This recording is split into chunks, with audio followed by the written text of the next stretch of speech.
Hello, c'est Papa Kedge, le daron le plus frais du game. Dernière vidéo sur la sélection de football française. Unité ou division. Donc, moi, je vais aborder comment je vois l'équipe de France, pourquoi je dis qu'elle est unie et à la fois divisée, et je donnerai ma conclusion. Ok, c'est parti. Juste avant, faites-moi un AFB. Vous savez c'est quoi? Aide un frère à faire le buzz. Donc, on vise les 10 000 abonnés cette année, ok? 10 000 abonnés avant fin 2023. Et vous pouvez le faire, clique sur le bouton s'abonner. Et n'oublie pas de regarder la vidéo jusqu'au bout. J'ai un petit truc à la fin pour toi. Alors, pourquoi je dis que l'équipe de France, elle est unie? Premièrement, l'unité, dans le sens où, déjà de 1, on va faire un peu d'histoire. Donc, on va revenir en arrière. Donc, avant, dans les sélections, on voyait bien les nationalités, on voyait bien qui était qui et d'où ça venait. Exception pour le Brésil, car le Brésil qui était une ancienne colonie portugaise et qui a fait importer des Noirs là-bas, et aussi il y avait déjà des Amérindiens là-bas. Donc du coup, eux, c'est normal qu'il y avait des Noirs dans leur équipe, même du métissage. Maintenant, en Europe, le concept, il a été un peu plus poussé et ça a commencé avec le Portugal. Le Portugal d'Eusébio. Lui qui est né au Mozambique. Je vous rappelle que le Portugal avait aussi l'Angola, le Cap-Vert, le Mozambique. Donc du coup, il y a des joueurs qui se sont retrouvés là-bas, des joueurs cap-verdiens. Et lui, il vient du Mozambique, la panthère noire. Donc c'était les précurseurs vraiment de mélange d'anciennes colonies. On met dans l'équipe. Ça fait un peu péjoratif ce que je viens de dire, je sais, ancienne colonie, mais voilà, vous avez compris, issu de l'immigration des anciennes colonies, voilà. Donc, on met en première fois, mais voilà, l'équipe est forte, mais il manque cette chose pour, vous voyez, arriver au stade des champions. Puis dans les années 80, la France reprend ce concept avec l'intégration de Marius Trésor, Tigana, des grands joueurs de foot. Mais la sauce ne prend pas encore, malgré qu'il y a des enfants issus aussi de l'immigration, comme Platini, fils d'Italien, Copa, fils de Polonais. Mais la France reste quand même ancrée avec ses joueurs bien français, au nom bien français, René Girard.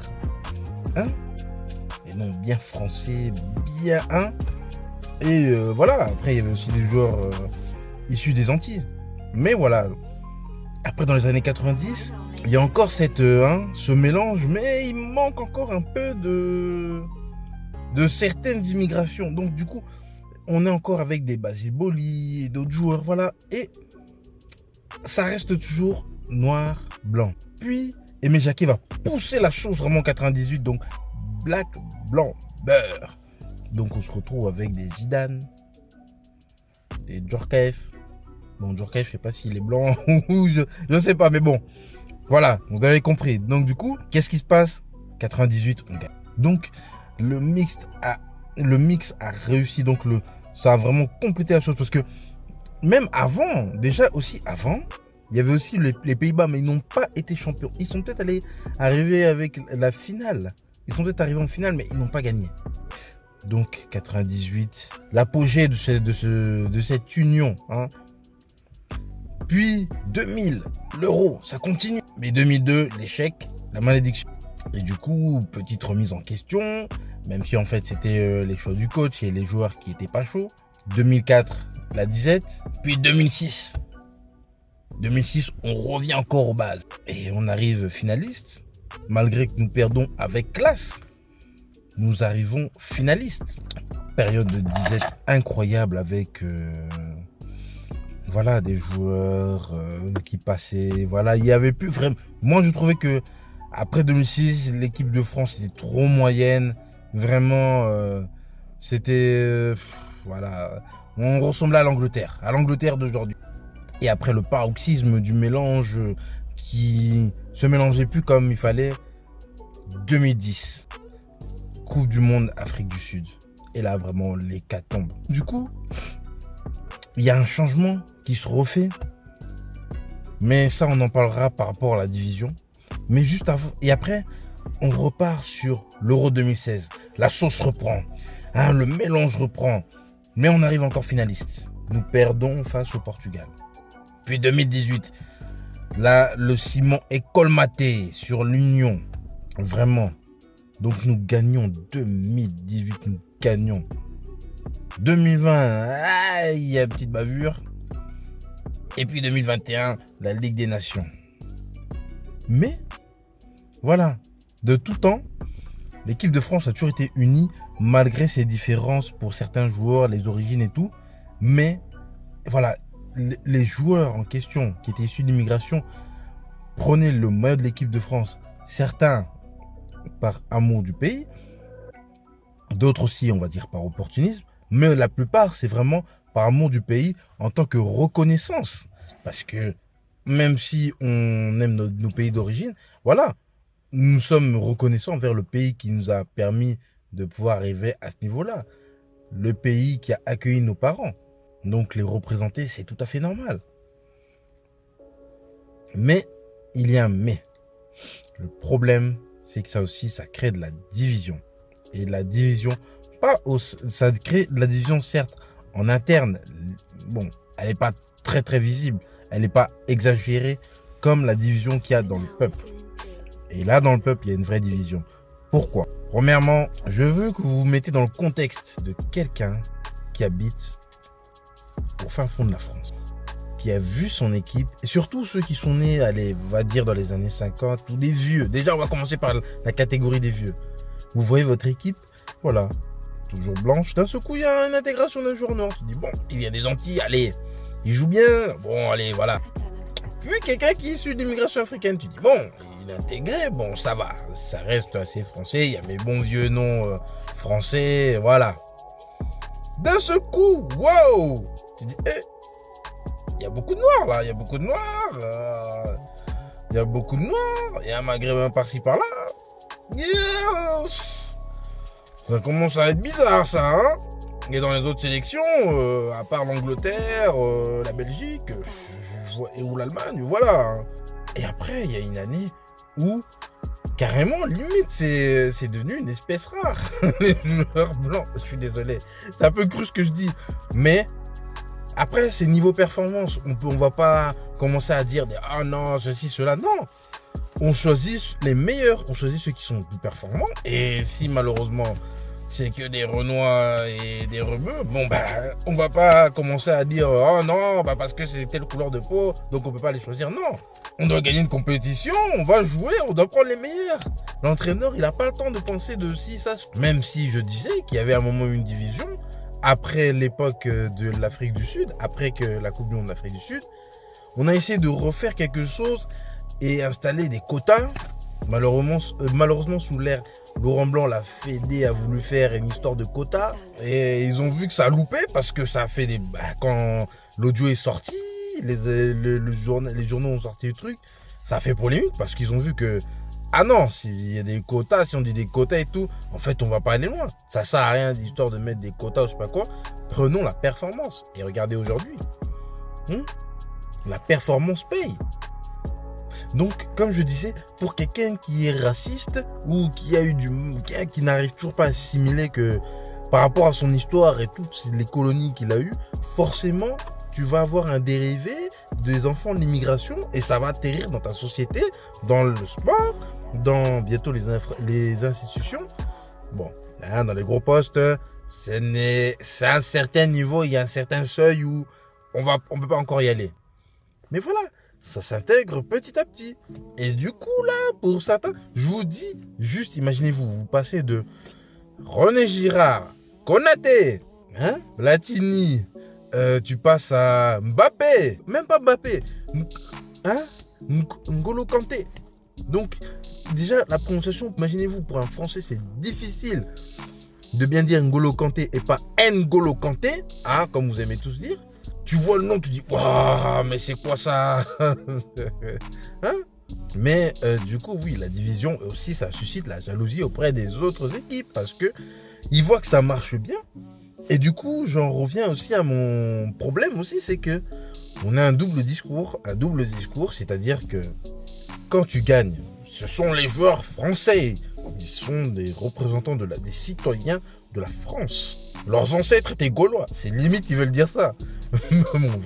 On abuse quand même. Bon, Vu ma couleur de peau, je ne pense pas avoir des ancêtres gaulois. Mais, bon, regardez, hein, quand les journaux reprenaient, ils disaient oui, la France a gagné en 2018, mais beaucoup sont d'origine africaine. Non, ce sont des Français. Hein? Quand on nous reprochait aux gens, oui, vous avez trop de joueurs noirs. Ah là, quand on gagnait, même les Français racistes, vos gueules, c'est tout. Vous en avez pas, soyez pas jaloux. Ah, c'est nos noirs, pas les vôtres. Et bah du coup, bah ça pique. Mais du coup, quand on perd, quand on perd, ils font attention, ils rappellent pas les origines. Mais par contre, si l'un d'eux fait une bêtise ou un écart de comportement, alors là, les médias, wouh, allez, on y va. Oui, tel joueur français d'origine. Tu sais, limite, ils disent le joueur français d'origine. Ils montent vraiment pour dire d'origine, tel truc, tel pays. Voilà.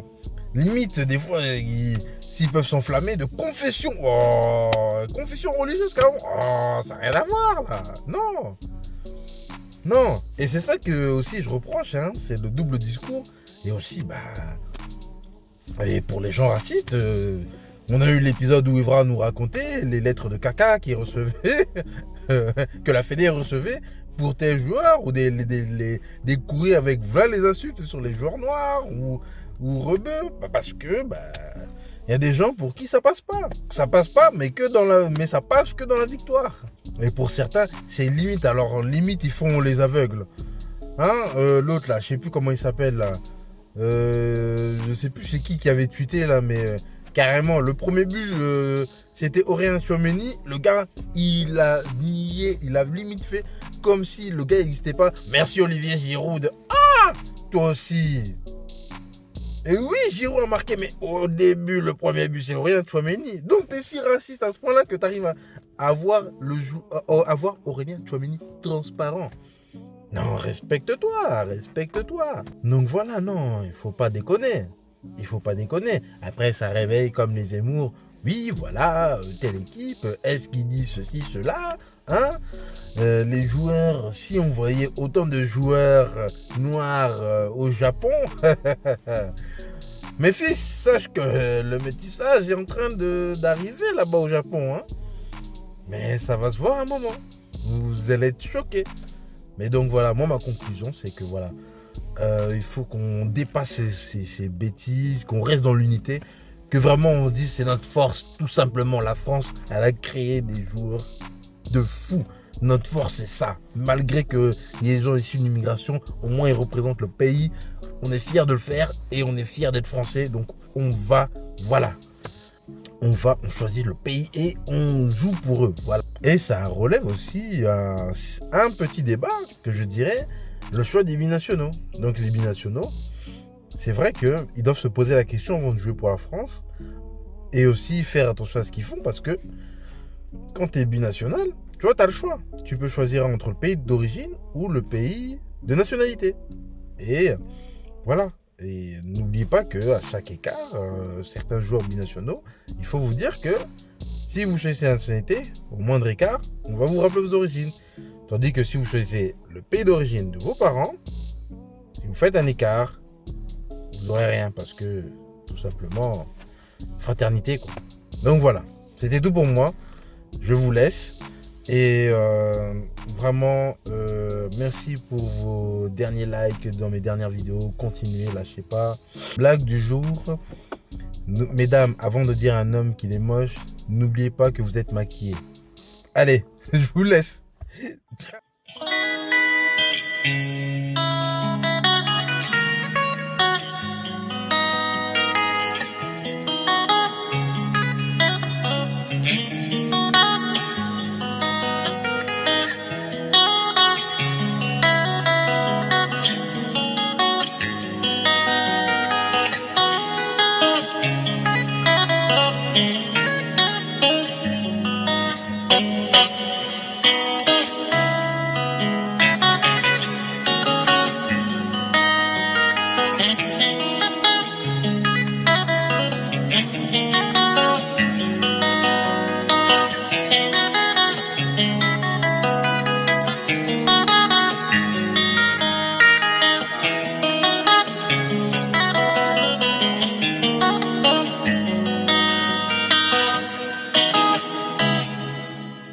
Bye.